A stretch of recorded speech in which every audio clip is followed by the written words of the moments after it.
Salam Bapak Ibu yang terkasih di dalam Tuhan.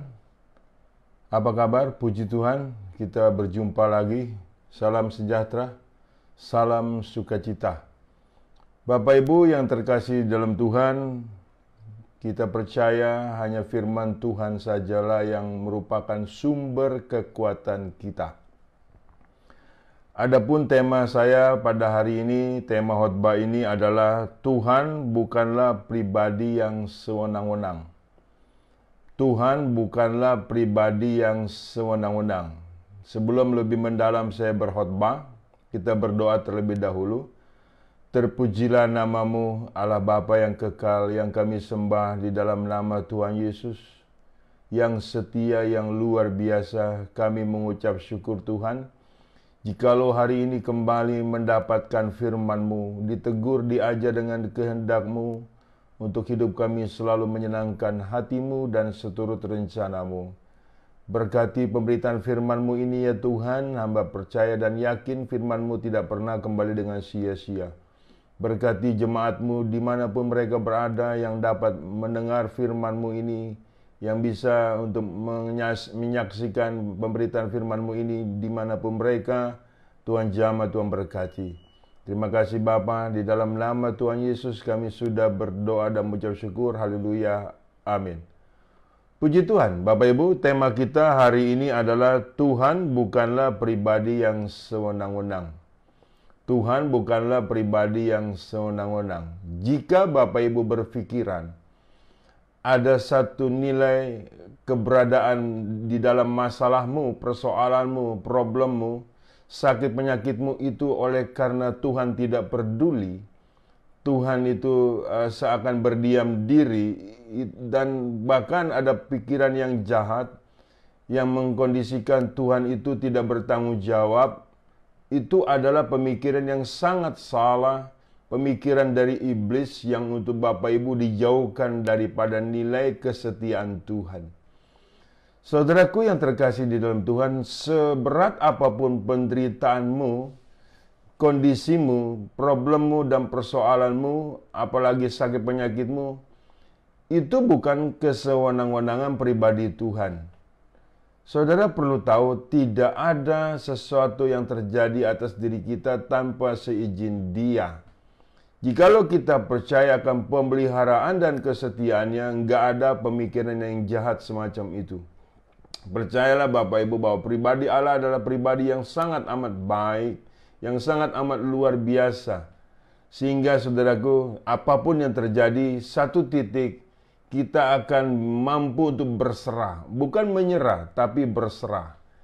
Dengan kita berserah kepada Tuhan, di situ tidak ada pikiran-pikiran yang jahat, tidak ada pikiran-pikiran yang kecewa terhadap Tuhan. Banyak sekali orang Kristen Bapak Ibu yang mengalami kejatuhan iman tatkala dia menderita. Dia pikir itu buatan Tuhan, dia pikir itu Tuhan tidak peduli, dia pikir itu Tuhan tidak setia, dia pikir Tuhan itu sudah meninggalkan dia. Itu pemikiran yang sangat amat salah, yang sama saja di dalam keimananmu sedang menghancurkan keimananmu.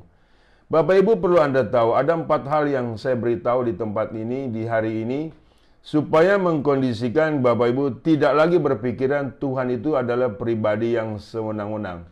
Pertama saudaraku, Tuhan ini punya wewenang, Dia ada wewenang atas setiap kita. Yeremia 18 ayat 1-7. Yeremia 18 ayat 1. Demikian firman Tuhan, firman yang datang dari Tuhan kepada Yeremia bunyinya, pergilah dengan segera ke rumah tukang periuk, di sana aku akan memperdengarkan perkataan-perkataanku kepadamu. Lalu pergilah aku ke rumah tukang periuk, dan kebetulan ia sedang bekerja dengan pelarikan. Apabila bejana yang sedang dibuatnya dari tanah liat di tangannya itu rusak, maka tukang periuk itu mengerjakannya kembali menjadi bejana lain menurut apa yang baik pada pemandangannya. Kemudian datanglah firman Tuhan kepadaku, bunyinya, masakan aku tidak dapat bertindak kepada kamu seperti tukang periuk ini, hai kaum Israel? Demikianlah firman Tuhan, sungguh seperti tanah liat di tangan tukang periuk, demikianlah kamu di tanganku, hai kaum Israel. Saudara, wewenang Tuhan tidak bisa kita ganggu-gugat karena kita adalah ciptaannya. Ini perlu kita pelajari, saudaraku. Satu hal nilai yang baik, kita memperhatikan tukang periuk bagaimana dia membentuk segala sesuatu untuk menjadi barang yang berarti dari tanah liat. Adakah tanah liat itu protes kepada tukang periuk tersebut? Aku tidak mau dijadikan ini, aku tidak mau jadikan itu, aku tidak mau jadikan anu segala macam. Tidak ada, saudaraku. Jikalau kita paham dan percaya ada wewenang Tuhan terhadap ciptaannya, yaitu kita sendiri, di situ kita berserah. Tuhan mau jadikan apa, kita terserah Dia. Itu sikap yang sangat elegan, satu sikap yang sangat baik sekali. Sebagai orang beriman, hidup keberserahan kepada Tuhan itu sangat amat baik dan sangat amat perlu, Bapak Ibu. Jadi kita tidak bisa mengajukan protes kepada Tuhan. Mengapa saya dilahirkan menjadi miskin? Kenapa saya dilahirkan di tengah-tengah orang miskin segala macam tete bengek? Kenapa saya tidak dilahirkan menjadi anak presiden umpamanya, Bapak Ibu? Tidak demikian kondisinya. Apapun kondisi kita sekarang, terima dengan apa adanya, dan kita percaya maksud Tuhan itu adalah baik. Jadi saudara, itu wewenang Tuhan. Dengan wewenang Tuhan bukan kita mengatur Tuhan, Tuhanlah yang mengatur kita. Terserah Tuhan, Bapak Ibu. Bapak Ibu amati ya, tukang periuk bekerja bagaimana dia dengan kehendaknya sendiri untuk membentuk benda-benda dari tanah liat tersebut, Bapak Ibu. Dia mau jadikan apa? Mau jadikan vas bunga, mau dijadikan jamban, mau jadikan wastafel, terserah. Iya kan? Tidak ada yang protes, saudaraku. Jadi jangan sampai kita tegar tengkuk. Jangan sampai kita memberontak. Jangan sampai kita melawan pencipta kita. Kita tahu, saudaraku, di dalam diri Tuhan itu ada satu nilai yang baik, yang sangat baik, saudaraku, yang untuk setiap umatnya, setiap ciptaannya. Jadi kita perlu paham ada wewenang Tuhan. Mulai saat ini, saudaraku, ia akan relakan hatimu dibentuk oleh Tuhan. Relakan, jangan keraskan hatimu. Iya kan, saudaraku, selama proses-proses itu berlangsung, kita berserah jauh lebih baik. Sebab, saudaraku, hidup ini adalah nilai sebuah proses dalam kebenaran. Yang Tuhan berkehendak apapun terhadap kita adalah yang baik. Kita berserah, jangan melawan. Melawan adalah bicara kedurhakaan. Bicara kedurhakaan adalah bicara kemurtatan. Itu tidak boleh terjadi atas diri kita. Mulai saat ini, seberat apapun masalahmu, Tuhan tahu. Ya kan? Dan Tuhan tidak tinggal diam. Tuhan bukan berdiam diri, tapi ada maksud Tuhan. Berserah saja jauh lebih bagus. Daripada Bapak Ibu menyerah dan putus asa, itu kan lebih buruk. Orang-orang beriman, Bapak Ibu, harus paham atas kejadian terhadap dirinya dan atas apa yang Tuhan inginkan. Supaya kita tahu ada ketundukan, ada satu nilai kepasrahan kepada Tuhan, keberserahan kepada Tuhan, ketaatan, kesetiaan. Itu yang harusnya kita kerjakan di dalam hidup kita. Ada amin, saudaraku? Bahwa pencobaan-pencobaan yang datang tidak melebihi kekuatanmu. Allah itu setia dan adil, ada waktunya. Saat waktunya, Bapak Ibu, tidak ada yang bisa menghalangi siapapun dia. Waktu memberkati, waktu memulihkan, waktu menyembuhkan. Jadi setiap kita harus mempermuliakan Tuhan dengan kondisi apapun. Dengan penderitaan apapun. Jangan sampai kita mempermalukan Tuhan. Apalagi murtad, itu tidak boleh. Ada amin? Saya percaya, saudaraku, jikalau kita paham, ada wewenang Tuhan terhadap diri kita sebagai makhluk yang diciptakannya. Kita hidup, saya kan saudaraku, sukacita. Apapun yang terjadi. Karena hati yang gembira adalah obat. Kemudian Yesaya 49 ayat 9. Masih hal yang pertama. Celakalah orang yang berbantah dengan pembentuknya. Dia tidak lain dari beling periuk saja. Adakah tanah liat berkata kepada pembentuknya, apakah yang kau buat? Atau yang telah dibuatnya engkau tidak punya tangan? Jikalau kita berbantahan dengan pembentuk kita akan mengalami ketidaknyamanan alias celaka. Yesaya 64 ayat 8. Tetapi sekarang ya Tuhan, Engkaulah Bapa kami. Kamilah tanah liat dan engkaulah yang membentuk kami, dan kami sekalian adalah buatan tanganmu. Yesaya ini sangat bangga sekali bahwa dirinya adalah buatan tangan Tuhan. Perlu Bapak Ibu pahami, Tuhan menciptakan yang lain-lainnya dengan hanya berfirman. Jadilah kamu, karena jadilah mereka. Ya kan? Jadilah benda-benda tersebut. Tapi dengan manusia, tidak dengan berfirman saja, tetapi dengan tangan Tuhan sendiri. Setelah dibentuk dari debu, saudaraku, kemudian kondisinya diberikan nefes Allah. Itu satu nilai yang perlu dan patut kita sadari. Di dalam diri kita ada nafas Allah, ada Roh Kudus, ada Roh kebenaran, ada Roh yang suci dan kudus. Wah, itu luar biasa. Padahal kita hanya dari tanah liat saja. Bukankah itu istimewanya kita? Masakan kita dengan hanya nggak nyaman dalam kedagingan kita, kemudian marah-marah, kecewa, berkhianat, pergi ke dukun. Waduh, itu saudaraku bodoh banget, saudaraku. Iya kan, kebodohan yang sangat amat jangan terjadi atas setiap kita. Kita percaya dalam diri kita ada hikmat Roh Kudus, ada penyertaan Tuhan. Yang kedua, saudaraku, ada maksud Tuhan. Ada maksud Tuhan. Supaya kita tidak mencurigai bahwa Tuhan adalah pribadi yang sewenang-wenang. Ada maksud Tuhan. Efesus 1. Efesus 1 ayat 3-12. Terpujilah Allah dan Bapa Tuhan kita Yesus Kristus, yang dalam Kristus telah mengaruniakan kepada kita segala berkat rohani di dalam surga. Sebab di dalam Dia Allah telah memilih kita sebelum dunia dijadikan, supaya kita kudus dan tak bercacat di hadapannya. Dalam kasih Ia telah menentukan kita dari semula oleh Yesus Kristus untuk menjadi anak-anaknya, sesuai dengan kerelaan kehendak-Nya, supaya terpujilah kasih karunia-Nya yang mulia, yang dikaruniakannya kepada kita di dalam Dia, yang dikasihinya. Sebab di dalam Dia dan oleh darah-Nya kita beroleh penebusan, yaitu pengampunan dosa, menurut kekayaan kasih karunia-Nya, yang dilimpahkannya kepada kita dalam segala hikmat dan pengertian.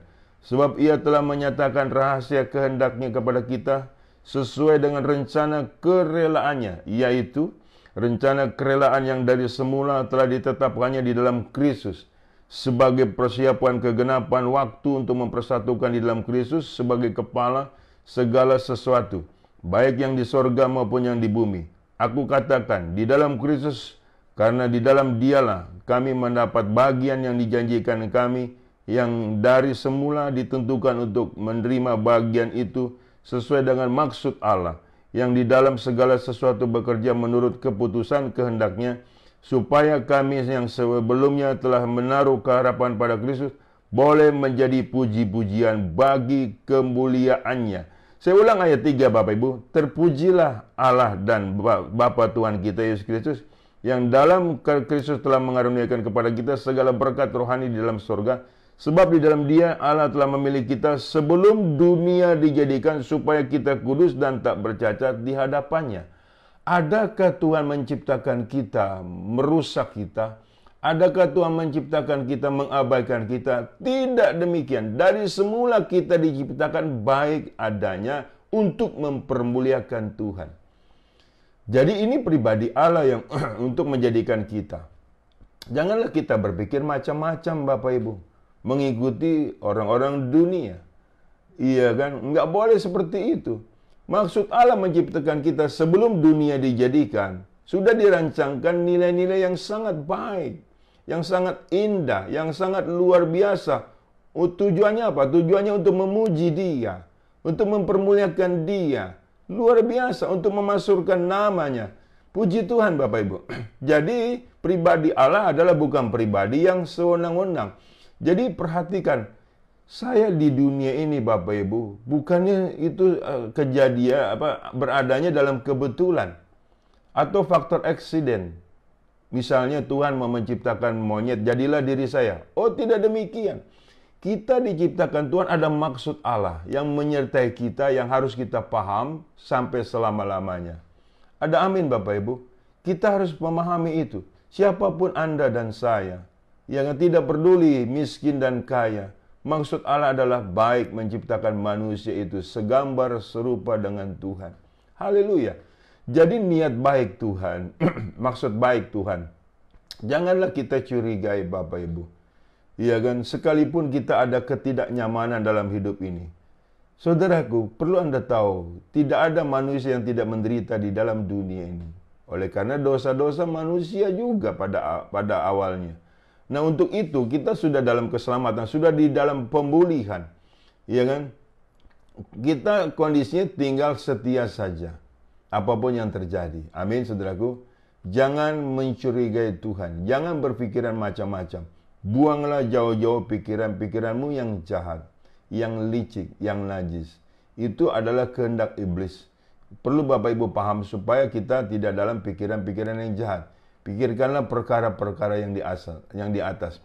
Kita mengerti akhirnya maksud Allah mengadakan kita di tengah-tengah keluarga kita, di tengah-tengah lingkungan kita, di tengah-tengah dunia ini ada maksud yang baik untuk menjadi terang dan untuk menjadi garam. Haleluya. Ada amin. Puji Tuhan, saudaraku. Yang ketiga, saudaraku. Yang ketiga, saudaraku, ya kan, ada kasih sayang Tuhan. Wahyu 3 ayat 19 sampai 22. Ada kasih sayang Tuhan. Wahyu 3. Barang siapa kukasihi, ia kutegur dan kuhajar. Sebab itu relakanlah hatimu dan bertobatlah. Lihat, aku berdiri di muka pintu dan mengetok. Jikalau ada orang yang mendengar suaraku dan membukakan pintu, aku akan masuk mendapatkannya dan aku makan bersama-sama dengan dia. Dan ia bersama-sama dengan aku. Barang siapa menang, ia akan kududukan bersama-sama dengan aku di atas tahtaku. Sebagaimana aku telah menang dan duduk bersama-sama dengan Bapakku di atas tahtanya. Siapa bertelinga hendaklah mendengarkan apa yang dikatakan Roh kepada jemaat-jemaat. Saudaraku, ada kasih sayang Tuhan. Jadi barang siapa kukasih, ia kutegur dan kuhajar. Sebagaimana saya sebagai anak Bapak Ibu, tatkala menyimpang dari nilai-nilai kebenaran, pasti bapak saya pukul saya Bapak Ibu. Pasti dihajar supaya saya diluruskan gitu loh. Karena papa saya sangat menaruh belas kasihan kepada diri saya sebagai anaknya, supaya anaknya tidak kacau hidupnya, supaya tidak menjadi sampah masyarakat, supaya hidupnya berguna bagi keluarga, bagi nama Tuhan. Demikian pula nilai-nilai kita sebagai anak Tuhan. Iya kan, saudaraku? Kalau kita nyeleweng-nyeleweng, menyimpang-menyimpang, ya dihajar. Itu bagian yang harus kita dapat. Jangan protes. Kita bukan anak-anak gampangan Bapak Ibu. Yang bikin onar dibiarkan orang tuanya. Yang bikin najis dibiarkan orang tua. Wah, itu sudah kacau itu. Ya kan, saudaraku? Jadi kita ini bukan anak-anak gampangan. Kita ini anak-anak yang sedang dan selalu dididik oleh Tuhan. Oleh pencipta kita. Agar maksud Tuhan, rencana Tuhan tergenapi dalam hidup kita. Jadi kita tidak boleh protes. Tidak boleh menyimpang dari jalan-jalan Tuhan. Tidak boleh hamartia. Yang tidak tepat sasaran. Kalau tidak tepat sasaran, kita berdosa. Paham ya Bapak Ibu?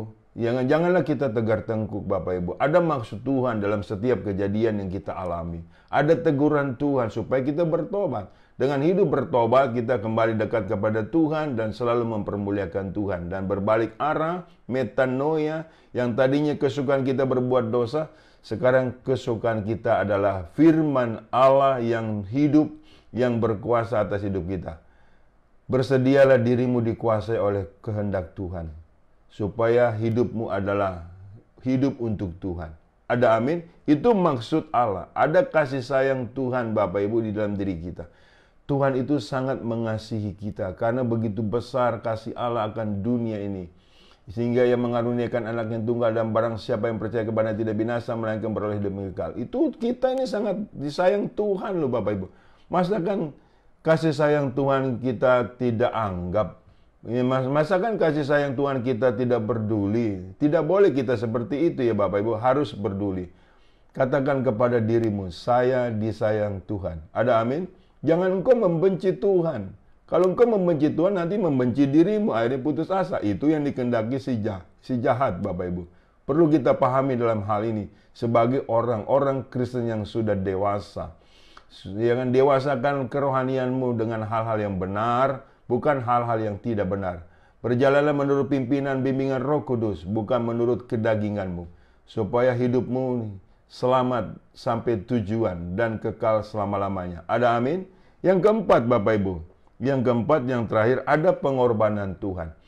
Kalau Tuhan tidak mengasihi kita, kalau Tuhan tidak peduli sama kita, kalau Tuhan berdiam diri terhadap diri kita, artinya bakal apa Tuhan berkorban untuk setiap kita? Amin. Di sini ada pengorbanan Tuhan. Ibrani pasal yang keempat, pasal yang ke-9 ayat 27. Ibrani pasal 9 ayat 27 sampai 28. Dan sama seperti manusia ditetapkan untuk mati hanya satu kali saja, dan sesudah itu dihakimi, demikian pula Kristus hanya satu kali saja mengorbankan dirinya untuk menanggung dosa banyak orang. Sesudah itu ia akan menyatakan dirinya sekali lagi tanpa menanggung dosa untuk menganugerahkan keselamatan kepada mereka yang menantikan Dia. Saudaraku, lihat, bakal apa Tuhan ini berkorban di atas kayu salib bagi setiap kita? Iya kan? Bakal apa pengorbanan Tuhan itu? Kalau Tuhan sewenang-wenang atas setiap kita. Yang jangan berpikiran tidak mengerti akan nilai-nilai pengorbanan Tuhan. Makanya banyak orang Kristen mencampakkan pengorbanan Tuhan, mengabaikan pengorbanan Tuhan, melalaikan mengorbankan pengorbanan Tuhan, bahkan menghina pengorbanan Tuhan. Saudara, banyak orang Kristen besar kepala batu, kebebalan. Saudara. Tidaklah kita bisa seperti itu, Bapak Ibu. Kita harus menghargai pengorbanan Tuhan. Jika engkau sengaja berbuat dosa lagi, dengan apa lagi kau diampuni? Kita baca itu, Bapak Ibu boleh baca di Ibrani pasal 10 ayat 26. Setiap kita harus menghargai pengorbanan Tuhan. Jadi Tuhan itu berkorban bagi setiap diri kita, pribadi lepas pribadi.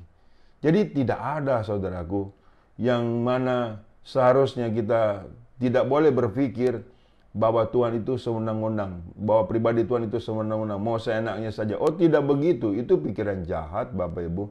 Jadi kita sebagai umat Tuhan yang mengerti akan pengorbanan Tuhan, disitulah iman kita terus bertumbuh, berakar kuat dan berbuah-buah dalam kemuliaan Tuhan. Saya percaya firman Tuhan ini tidak pernah kembali dengan sia-sia. Saya percaya firman Tuhan selalu menguatkan kita.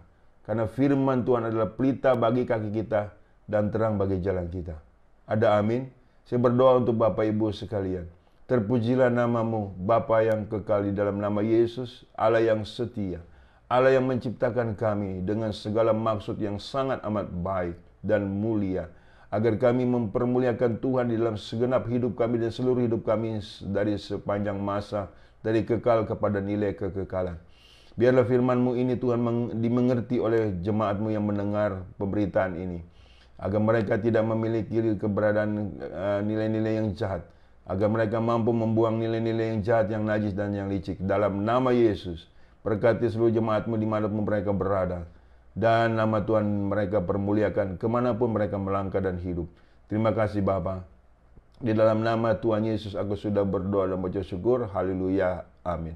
Bapak Ibu yang terkasih dalam Tuhan, terimalah berkat dari Allah Bapa. Di dalam cinta kasih Tuhan kita Yesus Kristus, di dalam persekutuan dengan Roh Kudus yang selalu menyertai kita. Mulai dari saat ini sampai Maranatha, Tuhan datang kali kedua menyebut kita dalam kemuliaan-Nya, dan kita pun layak menerima kemuliaan Tuhan dari kekal sampai kekal. Haleluya. Amin.